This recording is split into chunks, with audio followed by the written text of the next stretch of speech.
A ideia é basicamente o seguinte, que ao longo da nossa história como caçadores-coletores, nós passamos por períodos em que tinha muito alimento, pouco alimento.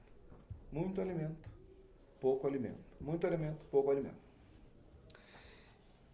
Nos períodos de fartura, se tivesse ali na população uma variabilidade e alguns conseguissem acumular mais, ele teria mais chance de sobreviver durante o período de escassez. Claro, dependendo da duração dessa escassez, né? Porque se ela for muito longa, todo mundo vai morrer. Mas se depois vem mais um período de fartura, a tendência seria, caso a variabilidade genética tivesse ali presente de armazenar mais, de que aqueles que armazenam mais tendem a sobreviver. Voltando, jogo da evolução. Caloria para dentro, energia para dentro, filhos para fora.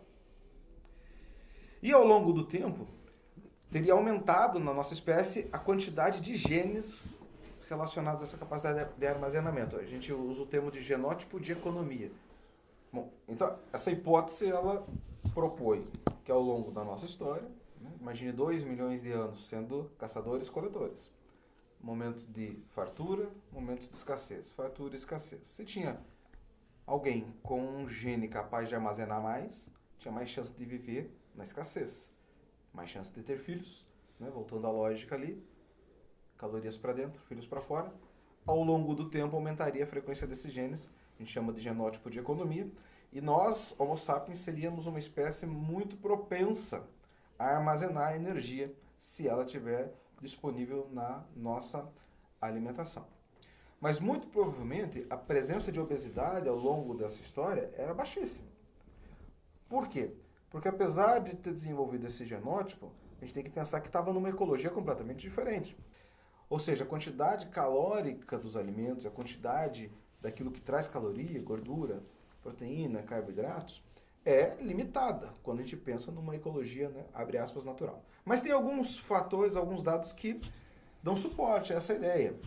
Algumas tribos, por exemplo, africanas, fazem um ritual em um certo período do ano, em que os homens ficam reclusos, alguns homens ficam reclusos, fazendo uma alimentação muito específica, sem fazer nenhum tipo de atividade física, que é uma mistura de leite com sangue, bastante calórica, e o objetivo deles é ficar obeso. É um ritual, aquele que fica mais obeso é o ganhador daquele período, ele passa a ter um certo status social na tribo, e inclusive tem um impacto em termos de probabilidade de casamento, né, desses indivíduos posteriormente. Um outro que chama atenção são as famosas Vênus de Willendorf.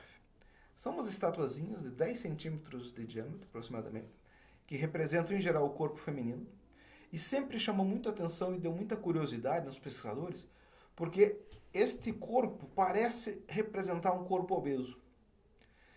E aí a grande pergunta, mas como é que eles teriam tanto conhecimento dos detalhes das curvas corporais de uma pessoa obesa? E quando você olha para a estatueta, isso chama realmente a atenção. Recentemente saiu um estudo bem interessante, em que os pesquisadores pegaram essas estatuetas, colocaram elas cronologicamente no tempo e geograficamente nas áreas onde foram encontradas. O que chama a atenção? Quanto mais perto de áreas frias, mais proporção de obesidade. E numa mesma área, ao longo do tempo, as estatuetas ficam mais gordinhas perto do frio, ficam mais magrinhas perto dos períodos mais quentes das estações do ano. O que eles estão hipotetizando com isso? Que seria uma forma de representar a variação da morfologia dos organismos daquela população humana ao longo do tempo. E evidentemente, a morfologia está diretamente relacionada com a quantidade de calorias ingerida. Mais frio costuma reduzir a disponibilidade de alimentos. Mais calor aumenta a disponibilidade de alimentos.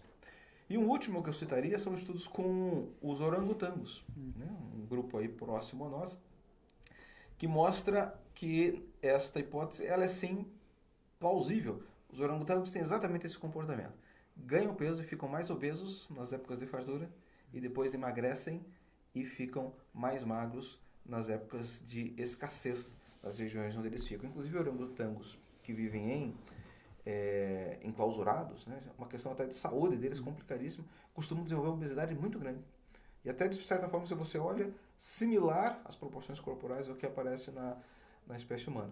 Então, Luiz, essa é uma hipótese bem plausível, né? Existem alguns dados que sustentam que sim, nós podemos ter um certo perfil genético que foi selecionado para ser capaz de armazenar. Só que agora a gente está num outro mundo cultural, numa outra situação biocultural, onde a quantidade de calorias presente no único prato talvez seja maior do que nós consumiríamos a semana inteira numa situação de caça e coleta.